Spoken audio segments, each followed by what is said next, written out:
All right, welcome to the Legendary Upside YouTube channel. My name is Pat Crane. You can follow all of my content at legendaryupside.com. With me today, Davis Mattek. We're going to be drafting the DraftKings Best Ball team.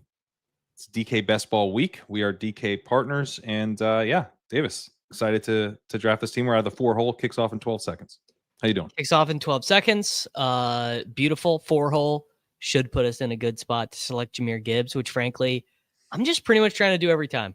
I've been sold. You sold me. Gretsch sold me. Silva sold me. It's all there.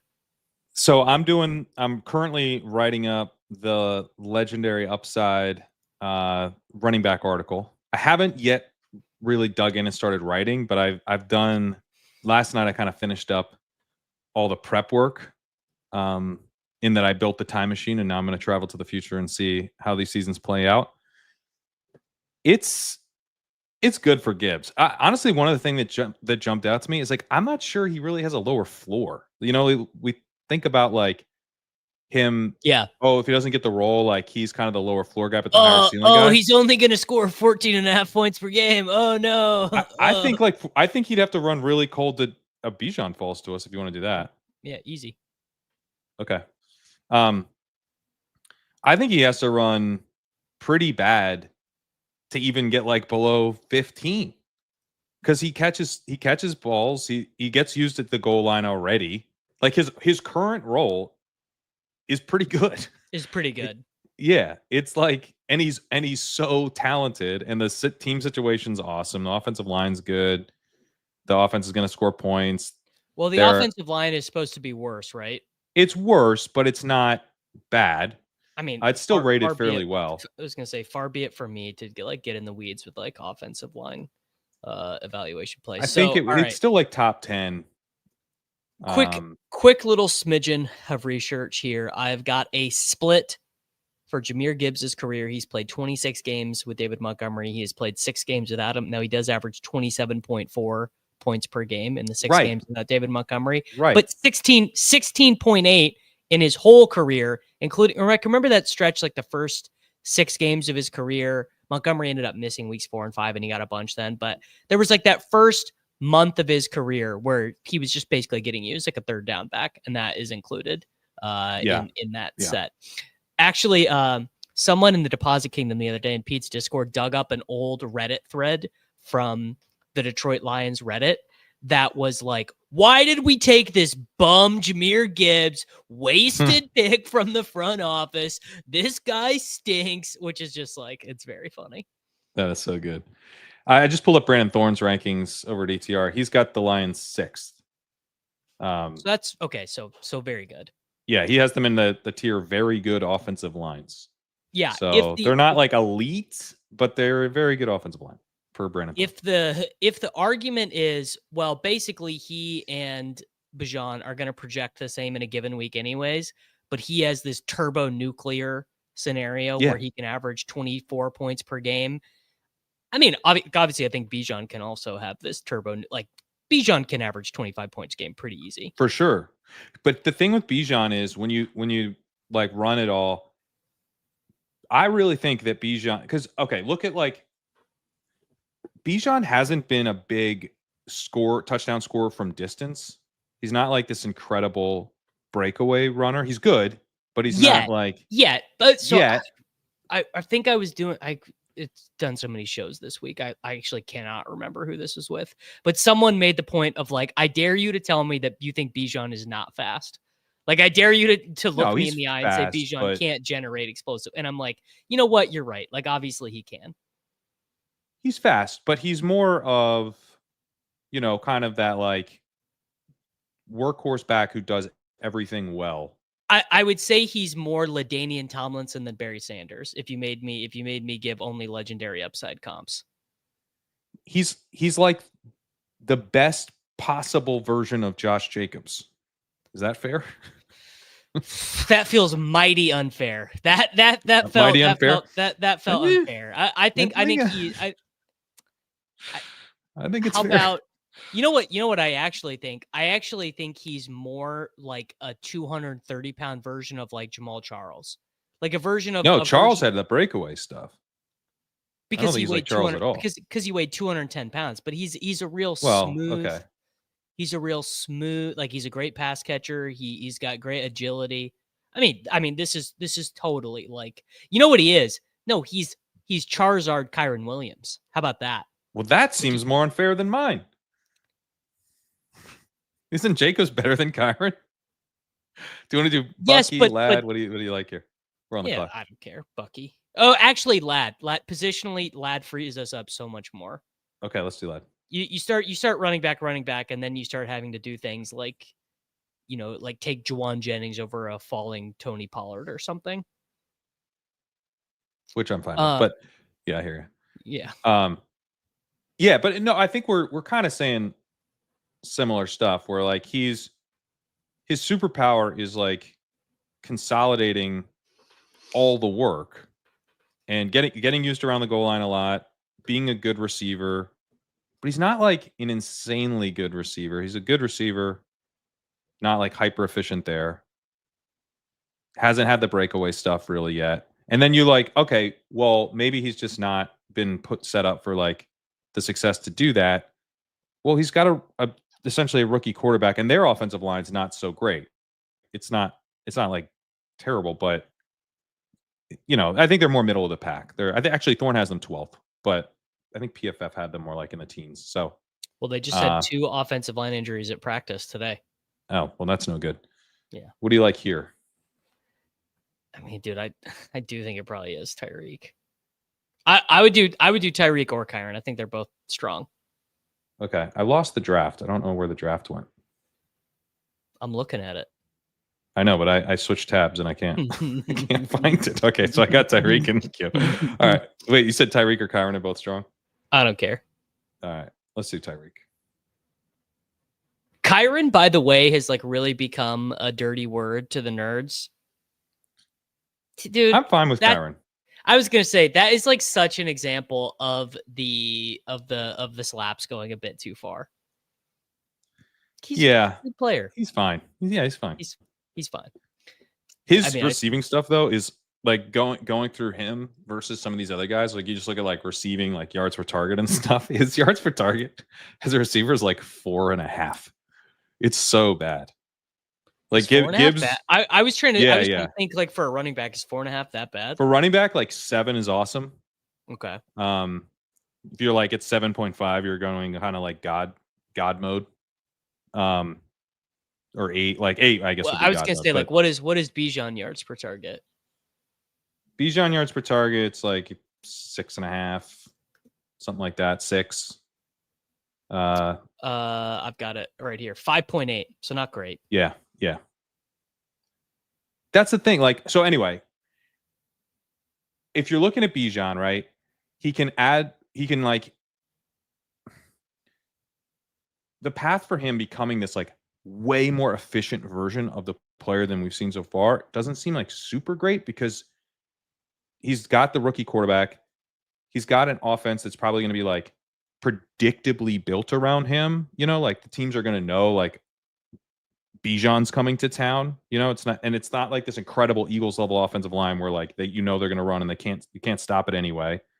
They don't have the Eagles type of passing game where they absolutely wreck you if you overly focus on Saquon. Like you can overly focus on Bijan and get away with it, I think. So it's like Penix is the truth right away, would be 1 out. But the much more likely out, I think, is that he just gets like close to 400 opportunities. And that probably will. That's it, right? But that comes with risk. So compared to Gibbs, I'm like, hey, I don't even need the fact that I don't need as many touches is good with Gibbs. Like it adds like a level of safety. It's a kind of a smaller thing, but like I like that. I prefer that I'm getting there on, maybe like 50 fewer touches. You know what my favorite thing to read in the Legendary Upside article is going to be? I'm going to follow you in real time writing, just being like, well, dude, if I'm fading Christian McCaffrey, it's super over for me. Like there's going to be a point in your research. I just know you're going to get to a point in it where you're going to be like, man, it's good. Like I'm willing myself into a mass extinction event by not drafting this guy. Well, I'm not fading McCaffrey. No, I know. Although we certainly are not going to end up with any McCaffrey, I don't think, in any of our group main events. Fair. But that's more about where we have our picks. It's more about a balding tight end who plays for a team in the Western United States who is available. Yeah, that does factor in. It does factor in. There was All right, some so we good, got Worthy, Pickens here. Anyone there's else? some good Pickens FUD in the ship chasing Discord today. Oh, really? What was it? It's bullshit. It's completely irrelevant. We've got. I think either Worthy fine. goes. Yeah, Pickens. We could do Daniels as well. Mm, Looks like McLaurin's gone, but we could always get Debo yeah, later. Daniels is good. Whatever you want. I don't think either of those picks are bad. I think we can afford Daniels because we're going to get a receiver next. Probably. Yeah, I was going to say Pickens sometimes comes around in this spot. Right. I have been drafting a lot of 5th round Brees Hall. That's just not something my brain has the ability to pass on. I'm into 5th round Brees Hall too. Yeah. We can do JMO. It was this year. Yeah, it was basically someone fudding Pickens yards per route run, playing with like a combination of like Mason Rudolph, Duck Hodges, aging Ben, like just like the worst combination of Steelers quarterbacks. If you're footing Pickens yards per route run, I think maybe you're not real familiar with the stat. He has good yards per route run. I think and let me try and pull it up so that I don't misquote anyone. It might have even been Drico doing it. Yeah, George Pickens 2.11 and 2.05 the last 2 years. Well, when you include his rookie year, it's 1.8. Come on. Let's get real.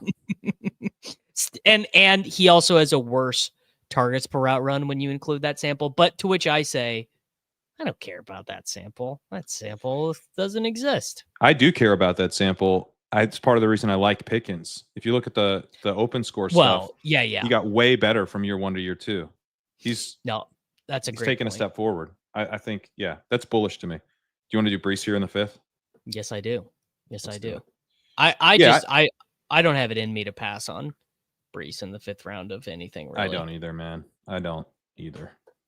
Yeah, no, Pickens, like he made big strides from year 1 to year 2, and then built on that progress in year 3.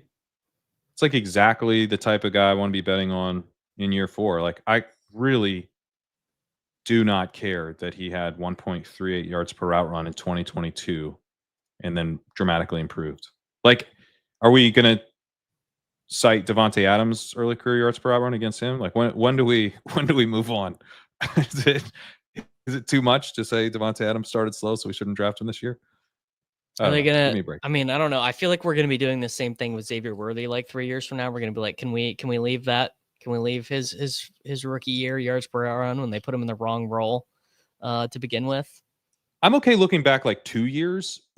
Like yeah. what a guy did 2 years ago, but especially for a rookie to go back to 3 years ago and hold that up as a reason he's not actually good. And it seems like maybe you don't like Pickens, Yeah, that was when Deontay Johnson still existed as a real player too. Yeah, well, I also think Pickens was not that great as a rookie. Like I think that's fair to say. True. Like, he didn't have a great rookie season. But he did also tear his ACL in college. Was coming back off of that. And yeah, let me pull up the open score stuff because it's pretty dramatic. He was, as a rookie in open score, he had an open score of 48, which is like, I tend to look at open scores like kind of the tops and the bottoms. He was like, there's like a kind of a great middle that doesn't matter. I don't really care. Well, like if you have like 61, I don't really care.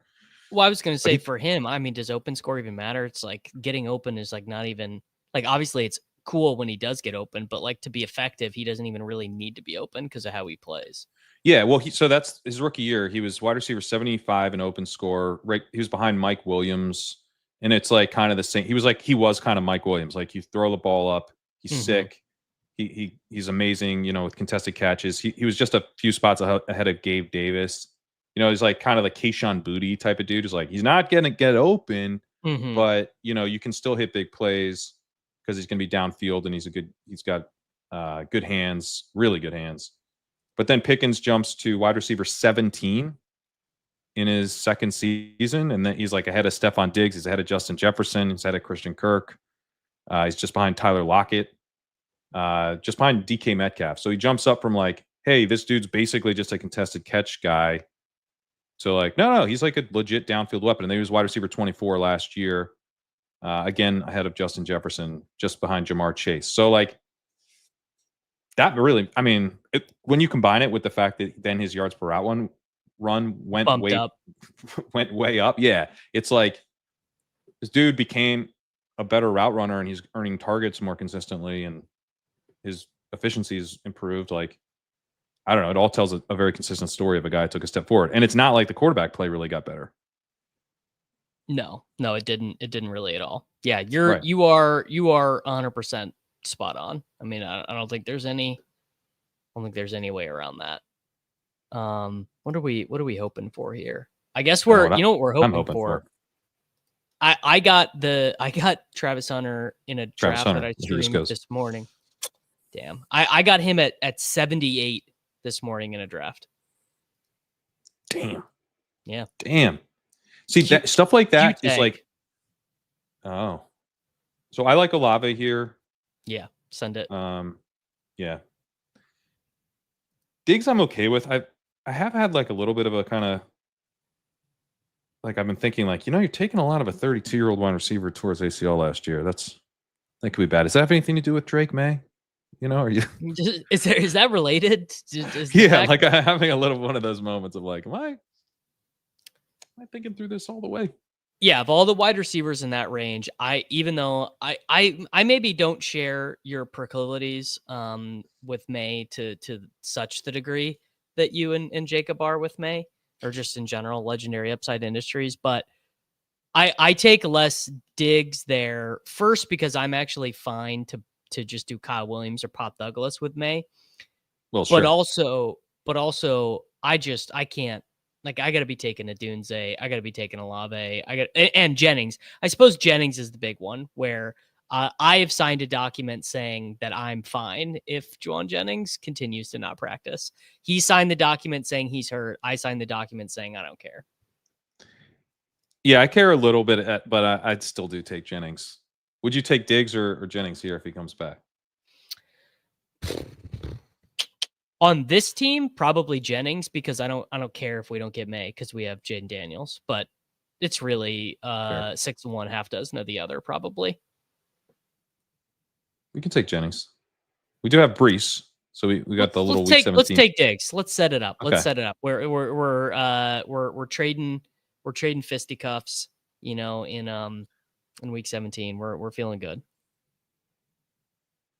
I like that. Have you moved Braylon Allen up in any meaningful degree in your rankings? Yeah, I mean, not like a ton. We definitely so the change with Braylon Allen early in the offseason was kind of like, I don't know, is he definitely the number 2? Like they kind of played a lot of Isaiah Davis last year too. And then it seemed like, yeah, he's definitely the number 2. So we moved him up a lot then. But you know, Isaiah Davis getting the third down role stuff isn't good for him either. So we didn't move him down on that really, but I don't think we moved him down at all. But because it does seem like it's all coming out of Brees, you know. I was gonna say because the thesis was a little bit that Braylon Allen would actually be able to play third downs in the NFL. I mean, he played some third downs last year. Yeah.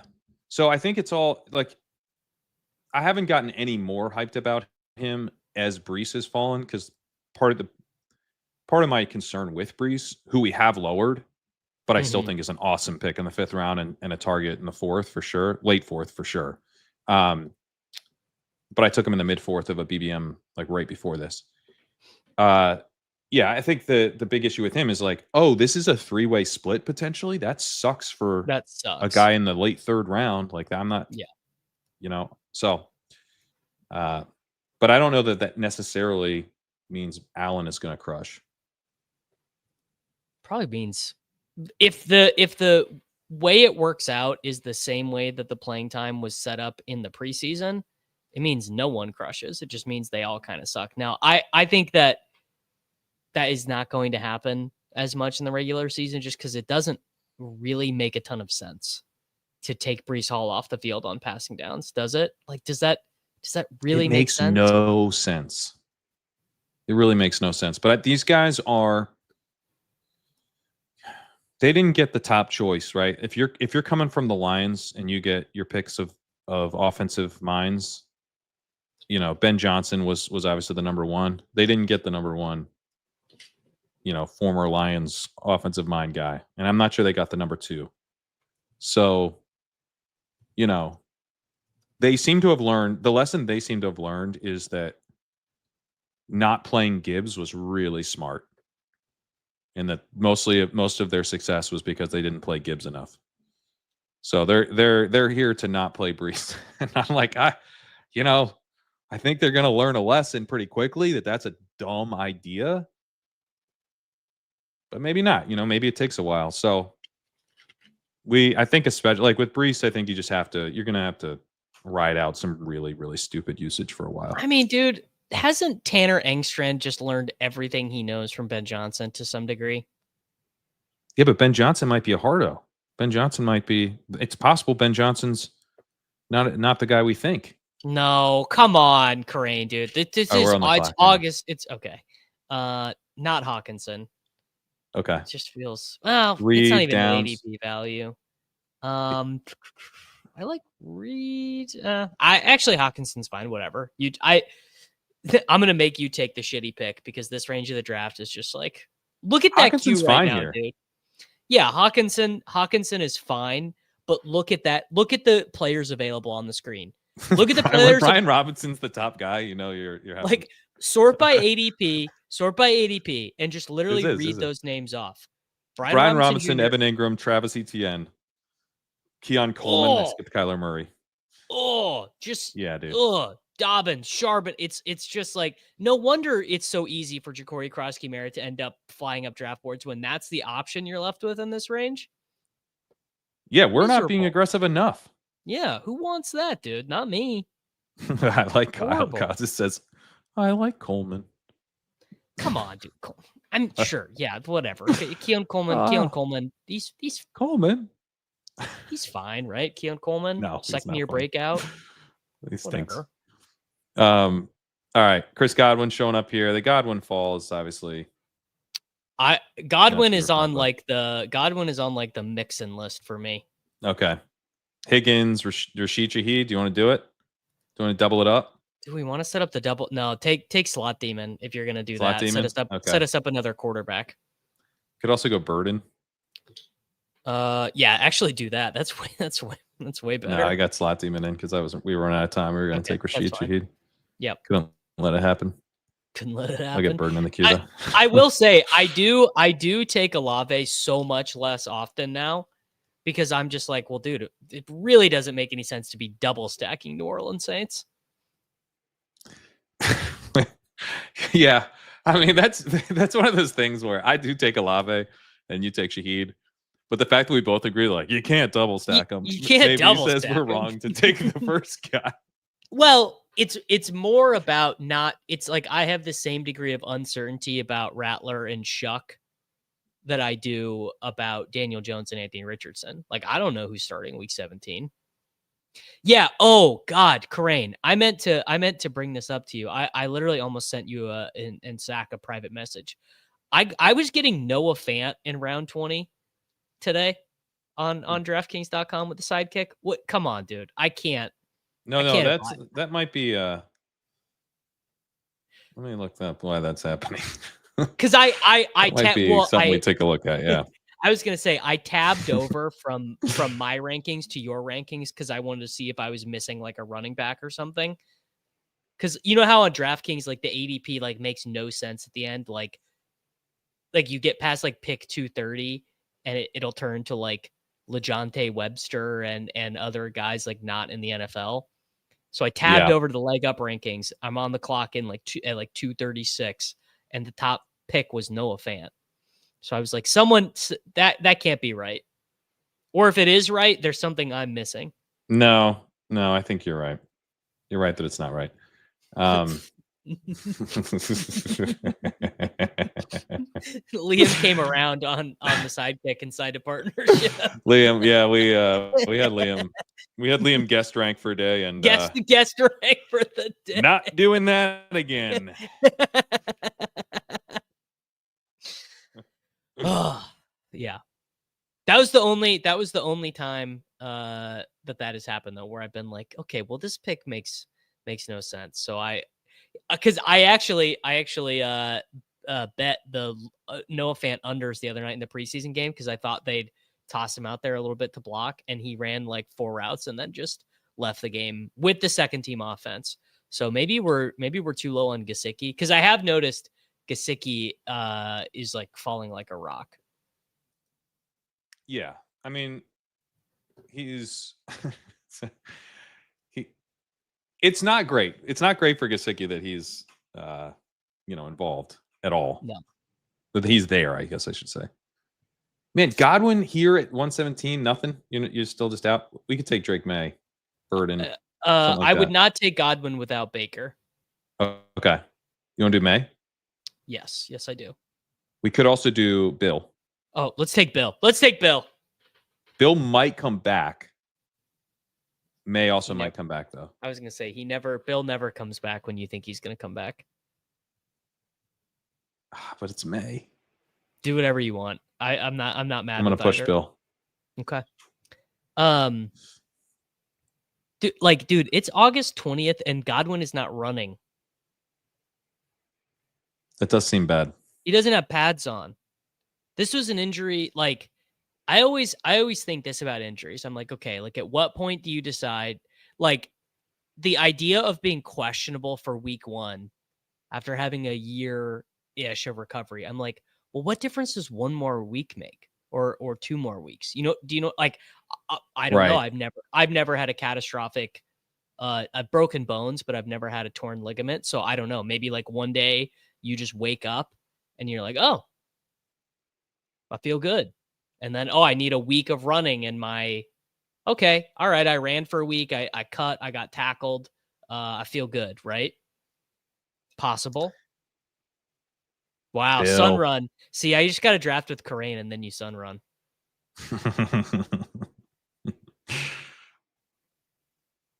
Yeah, no, I hear you, man. It's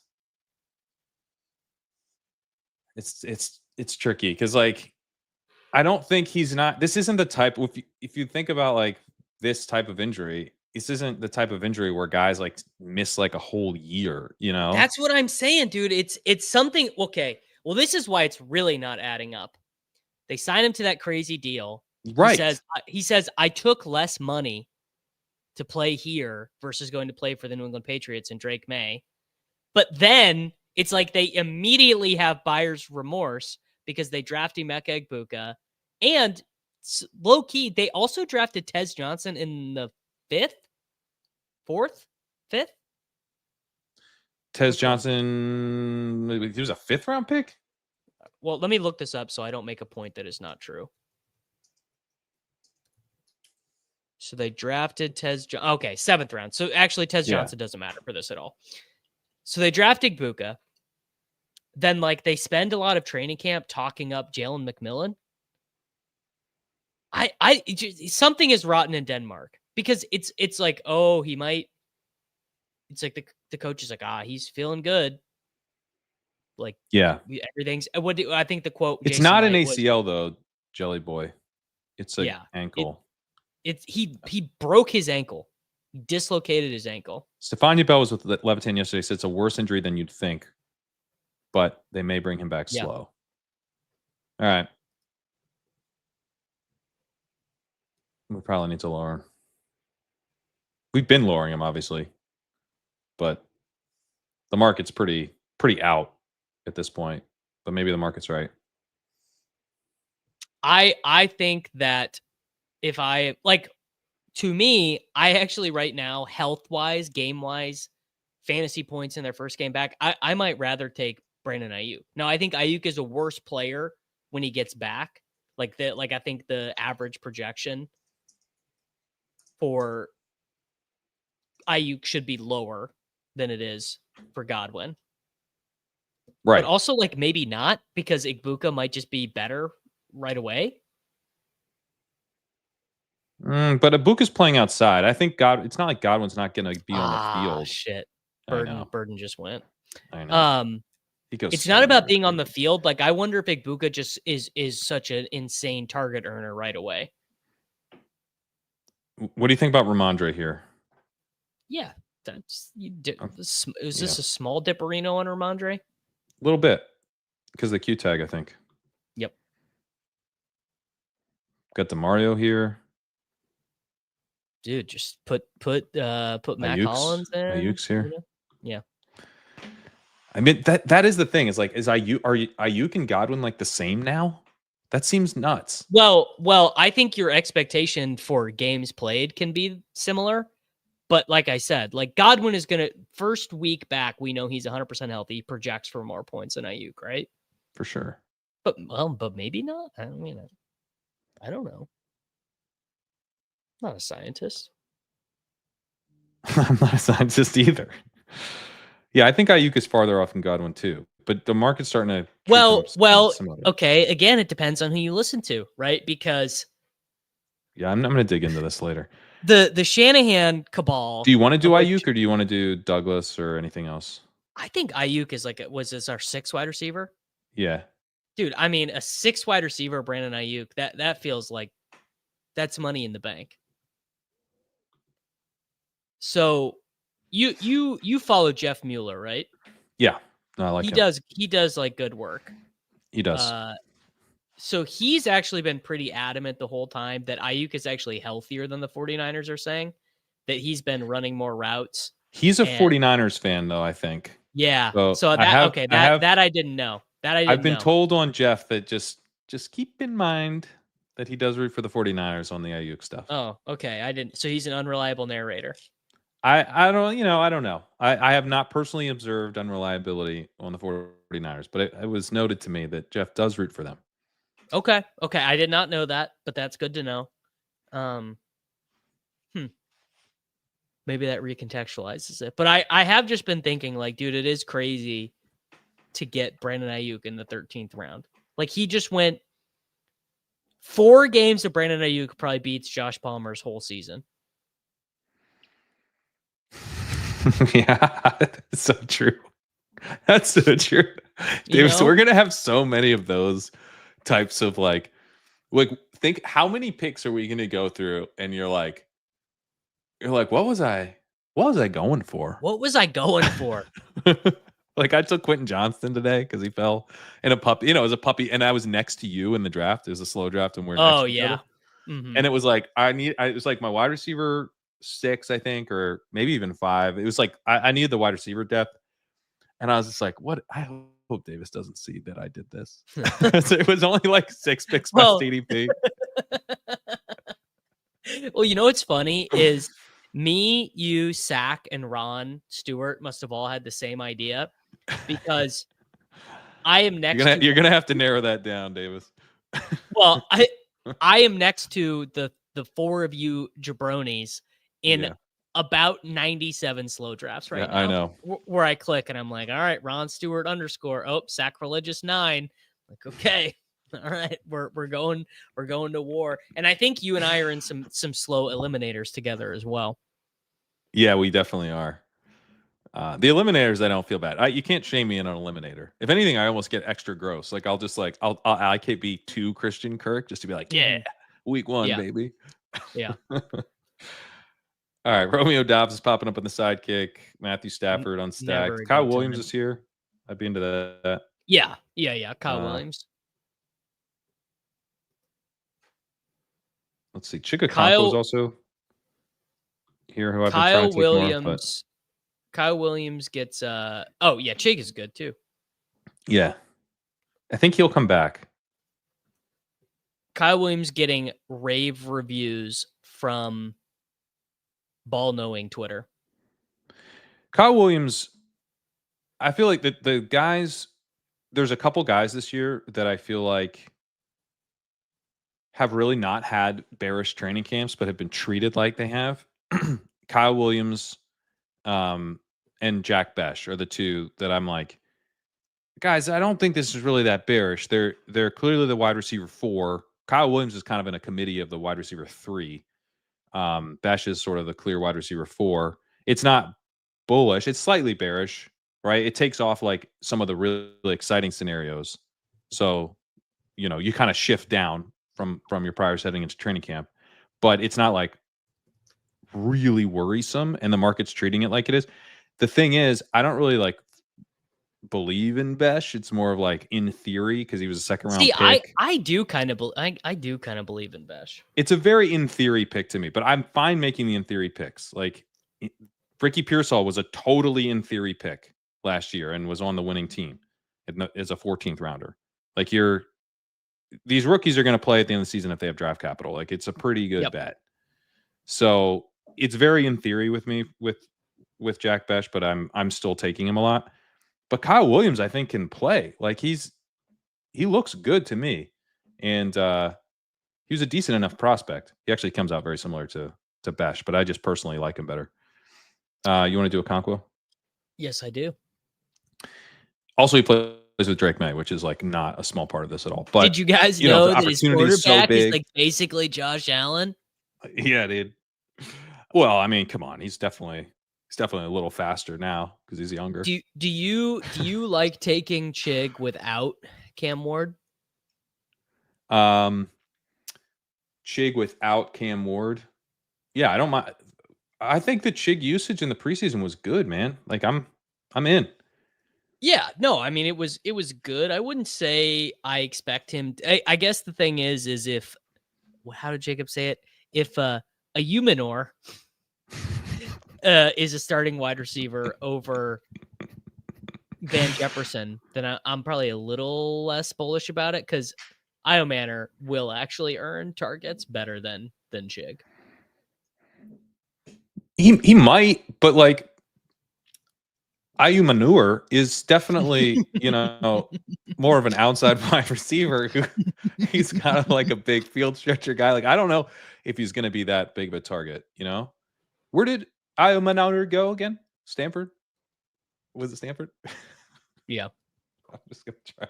No big boundary wide receiver has generated fake stats at that university before, famously. Right. That was JJ Arcega-Whiteside, right? That was 14% of JJ Arcega-Whiteside's targets his final year at Stanford turned into touchdowns. Wow. So didn't translate. I was gonna say at a certain point, there's just no way to know what was real. This is how deep into the fucking spreadsheets I am. When I was like reviewing some stuff on prospects, I think the year after, that maybe 2 years after, and I like found, I was like, like the detective, you realize like that the killer's been kind of like in your life all along, and in the mystery, like you get the piece of evidence. So I was like, he was a red shirt junior. I thought it was an early declare, and he was a red shirt junior. Arcega-Whiteside. Yeah. I don't think I knew that. Yeah, he wasn't an underclassman. He's a fake underclassman. Is that better? Is that better than being a 6-year player who got suspended his final season because someone else wore his jersey number? It's actually worse. Now I'm Googling, how old is Ja'Cory Cross-Camera? Is this why he looks so good in camp? He's 24 years old. Oh boy. Dude, he's older than RJ Harvey. Oh boy. Or maybe RJ Harvey's older than him. Now I can't remember. But yeah, I mean at running back, what does it matter? You are what you are. Ray Davis is 30. He is what? He's 26, isn't he? Ray Davis is, I think, actually 26. Yeah. He turns 26 in November. He turns 26 in November. That is 30 years old as a second-year running back. If you're a second-year player who turns 26 in November, you're 30. He and Austin Eckler have like similar like life problems to discuss. Like they're like he and Austin Eckler are in the same place in life. Ray Davis has complained about the interest rates being too high. He's been like, I wonder when's the Fed going to lower the rate? He's 30, dude. Not Roshan. I'm Yeah. scared about this foot injury. I know. He's not I good. know. Yeah. We're gonna adjust him today. Juwan Johnson, Mason Taylor, Miles Sanders, Isaac Tesla's fun. We do the Jack Besh thing. We talked about that. I was gonna say I like Tesla. Tesla's getting a little steam. Yeah. All right, let's do that. We could also do Taylor as a bring back. Up to you. We've got 2 tight ends, Chigakonkwo, TJ Hawkinson. So yeah, I'm gonna throw Mason in the queue. Is it time for the Fannin bet? Dude, yes. I tried to get Fannin. I think I streamed 4 drafts this morning. I tried to get Fannin. Only was able to get him once when I had C Money remind me in a DM in the 14th round to take him. Let's take him. Because I just couldn't get him. The Fannin bet went mainstream, Pat. You know, what can I say? When the guy rests with the starters, kind of takes the under the radar part of it away. There's been some where I think I'm clearly correct and you are clearly wrong, like Jameson Williams and Shaheed, but you were definitely right about Fannin. You were definitely, I was way too slow, and I should have been Dipperino slurping. Not even really Dipperino. Just it wasn't even Dipperino. It was you got to be somewhere to Dipperino. I was thinking it was like there's something with like feeding the ducks, like bread. I should have been handing bread out in the 20th duckling. round. Yeah, duckling. Because now he's like he's matured into like a full. He's got the feathers. The beautiful. You gotta pay. It's not like the free ducks that you go feed at the park. You have to like go to a petting zoo and pay. Right. To draft Harold Fannin Jr. now. Yeah. Swan, something with a swan. Something with a swan, maybe. Yeah. Crane, did you hear JJ's Zacharyson story about meeting Harold Fannin Jr.'s mother? Okay, I just wanted to make sure that had been communicated. It's bananas. It honestly, because Kitchen told me when I was on Swolecast with you guys, I honestly I was like, is JJ a wild card? Like, is he someone? I've always thought of JJ as like kind of a responsible, kind of mature guy. He's a funny guy. Yeah. He's got jokes, he's got bits, but like that he would be sort of the type of guy that would actually be like, if we as the fantasy community could like bring someone to meet a player's mom.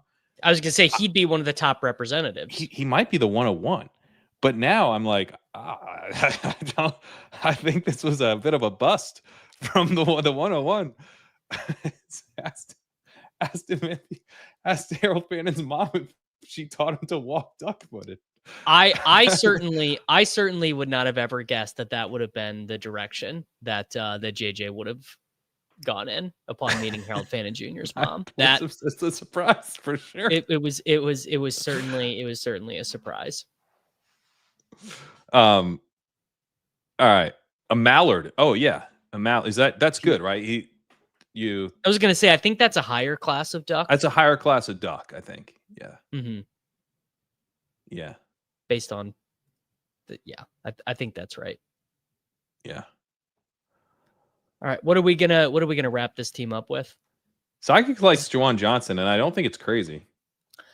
Oh, I had another bone to pick with the sidekick. I need it to just chill out on Miles Sanders. It spends like 4 straight rounds telling me to draft. Yeah, we lowered Sanders yesterday, but I'll take a look at it. It's just like it actually sounds like he might be the odd man out, and it might be Maffa now. I heard Greg Rosenthal float that, but Sack has he's very dialed in on the Cowboys and the beat writers that he trusts. One of the dudes, he gets his info from calls with the Jones family. He's very accurate. So he does not think that that's going to happen, but yeah, it's worth thinking about. Worth revisiting for sure. Yeah, like Jalen Coker's fun. AD Mitchell's Coker, fun. yeah, I'm a cokehead. All right, let's do that. Would you want to do Juwan Johnson as a fourth tight end or not? Bet on the If I was Saints. taking a fourth tight end, I would unironically take Aronde Gadsden. Okay. Do you want to do Coker or Mitchell? Mitchell. AD Mitchell has his whole life ahead of him now that Daniel Jones is his quarterback. Anthony Richardson goes. Interesting. I accidentally auto-drafted Anthony Richardson in a draft today. Oof. I needed a third quarterback, and it was going to be him or Shuck anyway, so like whatever. Yesterday I was doing one of these, and I auto-drafted. So I obviously I took Fannin, and then I put Daniel Jones in the queue because I think I had Downs and AD Mitchell, so I threw Daniel Jones in the queue, and I think I was literally the last pick of the draft. I think I was, out of the 101, so 2012 comes around, and I got distracted, and I pull up the draft, and I'd auto drafted Joe Flacco to complete the Fannin stack. I talked myself. I mean, who starts more games, Anthony Richardson or Joe Flacco? I mean, it's probably Flacco, dude. The issue is you just feel like you can feel such an insanely high degree of confidence that Flacco is not starting in week 17. Yeah. Are there any of these running backs that you're in on? Or we just take Coker here? No, I think Brashard Smith. I was out on Brashard Smith when you were in on him, and I'm now back. You're back in? Tell me me about it. We could probably get him because I don't think people are in. Let's do Eli Mitchell. The team is done with him, man. Oh, okay. Good. They were hoping what we were all hoping, which is he's healthy, he's good, he's gonna have some juice, and the dude has basically been like as non-explosive as Kareem Hunt. So what is the actual point of if you are just gonna be loping around, what's the point? We have Kareem Hunt at home, as in we literally already have Kareem Hunt on the roster. So back to he's making the roster, but does he really have a role? But there was concern that he actually gets cut, and now that's not very likely at all. Yeah, I don't think he's getting cut. Okay. It depends on how you want to evaluate Carson Steele being listed as a fullback on the depth chart, honestly. Well, Steele, and whether or not he's a real fullback or like a goal line back, he doesn't have much to do with Brashard Smith. Well, he just does for pure roster spot reasons, because you only have so many non-wide receiver, non-defensive player roster spots. Also, sure, if you want to do it in a certain type of way, like if Brashard Smith will be a core special teamer, the 3rd/4th running back, depending on how you want to view it, and the 6th wide receiver, you can probably justify keeping him on the roster. And Brashard Smith goes. Spoke it into existence. But yeah, so I think I was out on taking Brashard Smith when you were on Best Ball Breakfast 2 weeks ago, and you were like, no, we still got to be in on him. But I obviously get a bunch of Chiefs fans on my For You page stuff, and they're all just so out on Eli Mitchell. They're just like, this dude is a bum. He can't make the team. So I think I don't know. You know what I do know, though, is that I should have been drafting more Kareem Hunt this whole time, because he is just clearly the running back too. Damn, and KLS goes. You hate to see it. Darius Slayton as a 19th round pick is also absurd. Guy's making $22 million this year. That's a good point. We could have taken him. I don't know. He's not obviously as fun as Coker, but it seems fine. Davis as but we have Brees, so I don't love that. Jarquez Hunter. We should probably take a running back, but give me the running back tab. God, it's so bad. I'm just gonna put Hunter in the queue. Yeah. Hunter, Quorum's gone. Quorum, I believe, is gone. Let me just see. Quorum's gone. Yeah. Jarkis Hunter, a perfectly cromulent. I've got a sleeper for you. I bet this name has not been said on a best ball podcast yet this offseason. But this guy I'd never heard of before researching preseason DFS the other day. Xavier Smith with a Z on the Minnesota Vikings is trending towards beating out Ty Chandler as their running back 3. Yeah, I mean, they seem pretty done with Ty Chandler. Yeah. So if you want the running back 3 on the Minnesota Vikings, what do you? Oh, Xavier Scott. Sorry, Xavier Scott. Thank you, Skeletor. Yes, Xavier Scott. Let's review the team. Do you have time to do another one, or you want to shut it down? I got to shut it down. I got to bounce. Okay. I'm actually, Corinne, I'm getting ready to head to your neck of the woods. I'm going to be in Rhode Island for the weekend out by the ocean. Rhode Island's right next to Delaware, isn't it? No. It's all I was like, in what world is this? It's not. Rhode Island is not at all near Delaware. What is the Can you tell me just tell me where these states are a little bit? What's next to what? Rhode Island is right here. Okay. Next to the Atlantic Ocean, and Delaware is like down this way. Are you moving up, or what's north here? This is north. This is north, and that's where Rhode Island is? Yeah, in my head. What's the capital of Delaware, Corinne? You kind of actually, that wasn't so bad. I think if I'm flipping it in my head, you kind of got to remember. You got to remember, I'm from the Midwest. Anything within 300 miles is like next door. Okay, yeah, that's helpful context. Rhode Island, I would say, is not near Delaware because you have to go like through New York to get there. Like you're going like because you go up, up and around, kind of up through. It's not. Delaware's by Maryland. Delaware's by Virginia. Okay, it's a 5.5 hour trip from Providence to Dover, but they're both along the coast. Yeah, so is Delaware near Florida in your mind then? No, come on, dude. Come on. Everything in the Northeast if it touches the Atlantic, it's next to it. Everything in the Northeast is one thing other than New York City. Yeah, but Delaware's not really in the north. Look, dude, it's all kitschy it's in the Mid-Atlantic. shops. It's all kitschy shops, and foliage. Seashells. Here's the thing. Delaware is Philly. Okay, that's Delaware equals Philly. Delaware's Philly, and Rhode Island is just like small New York. Rhode Island might as well be. Rhode Island's like New York or Boston. They're fighting. It's Boston. Yeah. It depends. But yeah, you're going to be Connecticut's New York, Rhode Island's Boston is really what I think it is. Okay. All right. Yeah. Well, I'm going to. But it depends because some Connecticut, you get Patriots fans there. It's not. Yeah, it's the whole thing. Delaware is more Marylandy than New Englandy. Okay. All right. I was going to say I've never met almost Maryland. I've never met anyone from Rhode Island other than Peter Griffin.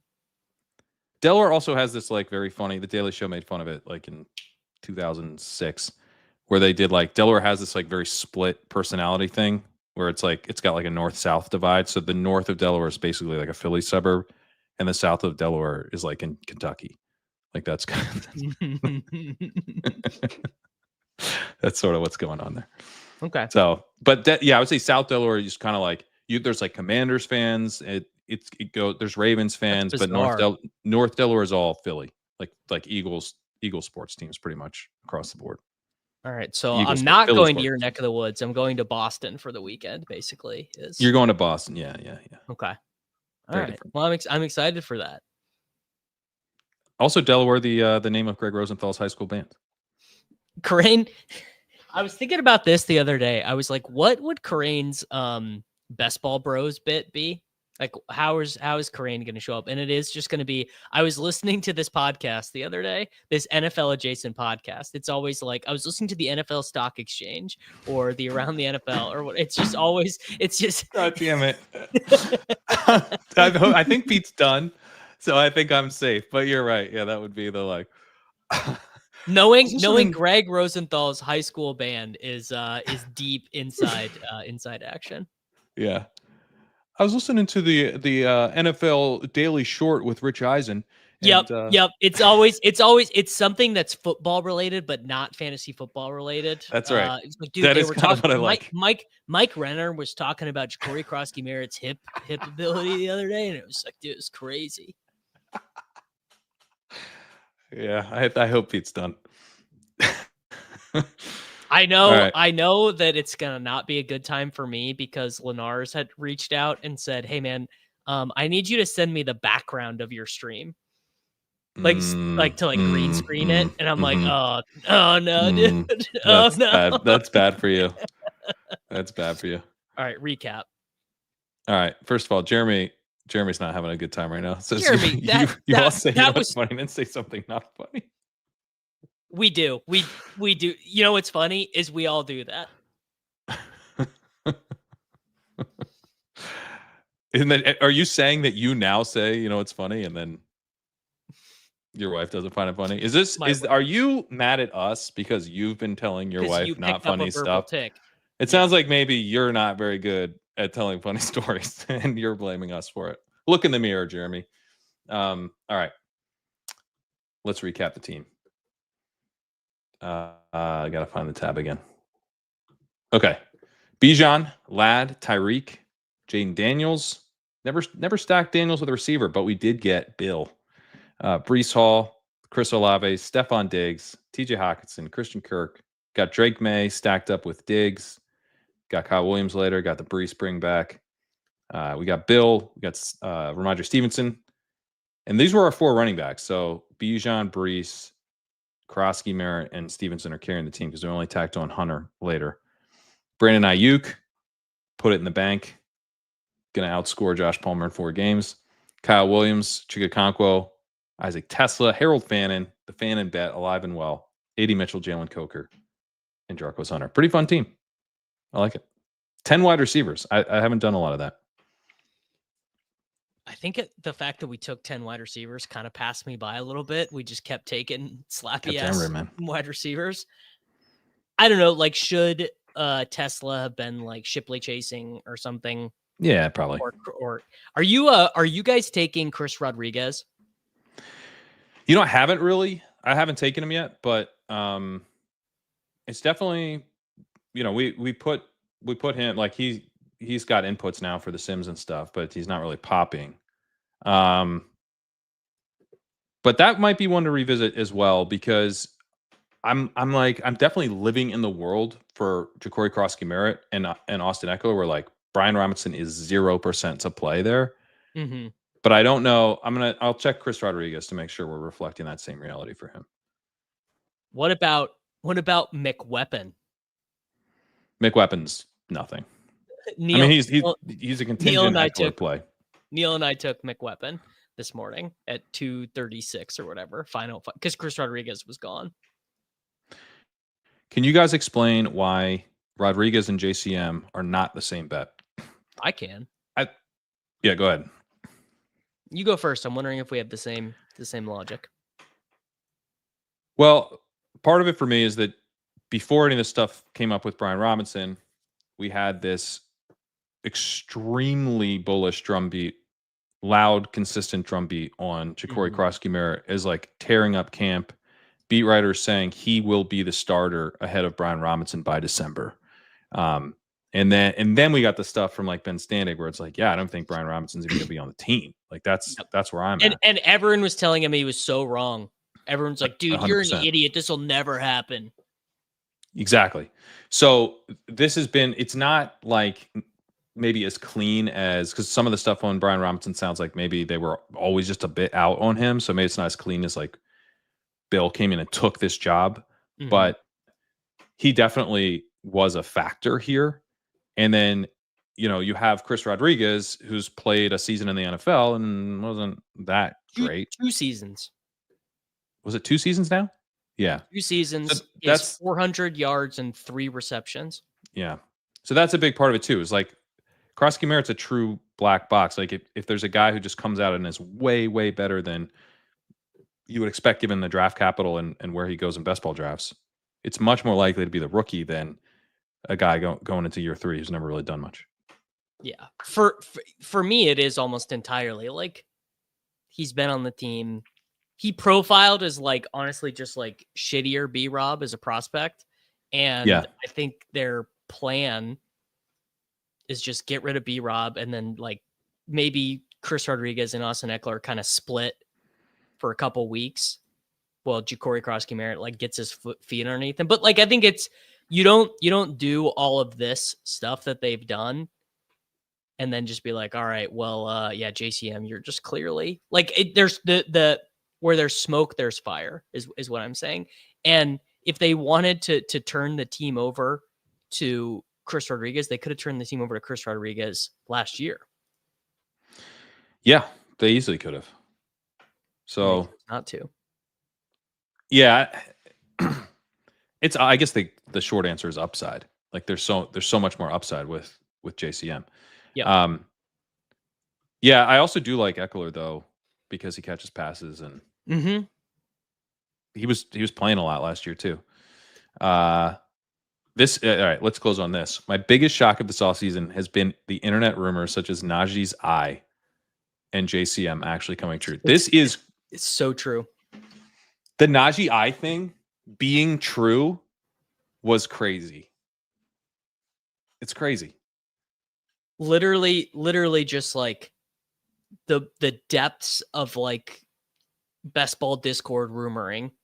And then all of a sudden you've got Harbaugh saying we're praying for him.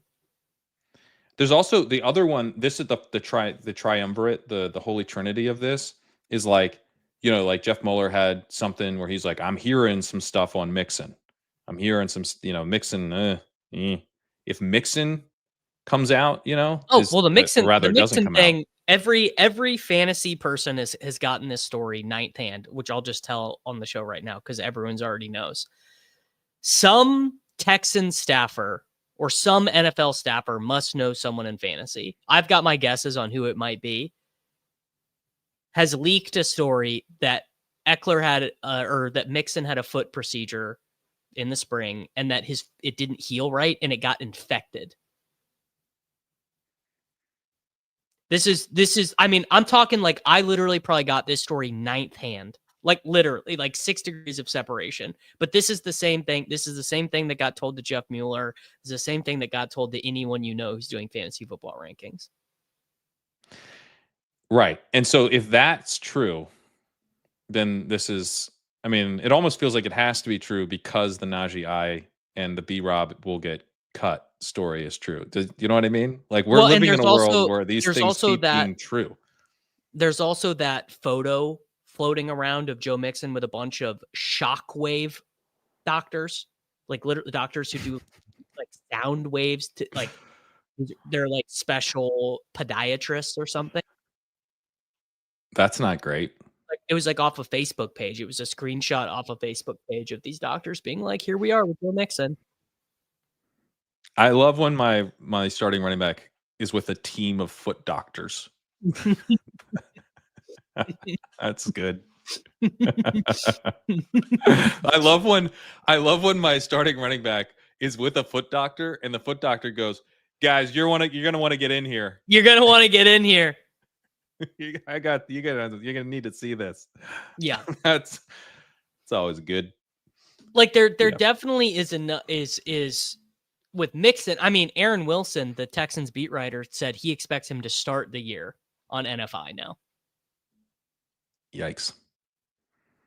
So yeah, not a lot of Mixon. Like not a lot of Mixon if you're drafting on our ranks right now. I wonder how much. Let's check my completed drafts. 1,085 completed drafts. How much Joseph Mixon? I unfortunately was taking some Mixon before training camp because it seems so innocuous before. More than I would have guessed. 2.2%, which honestly is more than I would have guessed. Yeah. I bet I'm even higher because I still have a lot of slows finishing up.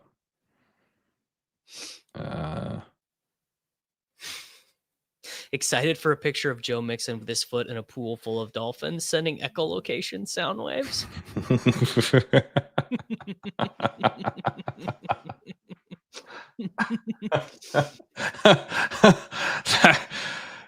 Yeah, that's also pretty bearish. All right. I keep forgetting to do this at the top. There's a QR code here. You can scan that to hop on over into this very contest. DraftKings currently offering $20 bonus ticket for people who enter the contest. You can get a bonus ticket as a promotion they're running right now. If you're a Sidekick subscriber, you can also get a bonus ticket. Please take advantage of this if you sign up for the Sidekick. Send me your username, legendaryupside.com/perks. There's a form to fill out. You got to enter this tournament, the DraftKings $15 Best Ball Millionaire. You get a bonus ticket after entering it. And I just need your username to send over to DraftKings so that you can get that. But yeah, there we got that promotion. DraftKings got their promotion. Ton of content over on Legendary Upside. Just dropped another article looking at breakouts and the wide receivers in the mid rounds. Matt Irby's going to have an article out tomorrow, and my legendary running backs piece I'll have out soon too. Davis, what do you got for the people? Yeah, bunch of DraftKings best ball content up on my YouTube channel. I've got videos coming out every day for the next 4 days. Karain, I did the idea that I sent you the other day with JJ. We time traveled to the future and we came back, and these are the roster. These are the guys who are on the week 17 winning roster. Nice. So we did that. And then I got a draft with Neil, got a draft with JJ, and then I did a solo draft as well. So that stuff's coming up. And then if you want your if you got your normie redraft league, I have a draft guide out. It's $10 on you can get it on my YouTube page or patreon.com/Davis Mattek. Awesome. I'll also be on the Roto World podcast tomorrow, so check that out. Doing a DraftKings draft over there. So see you over there. See you wherever. I'll be back here tomorrow. Doing a live stream myself, I think, but we'll see. See you soon. Good luck in your drafts. Thanks for watching.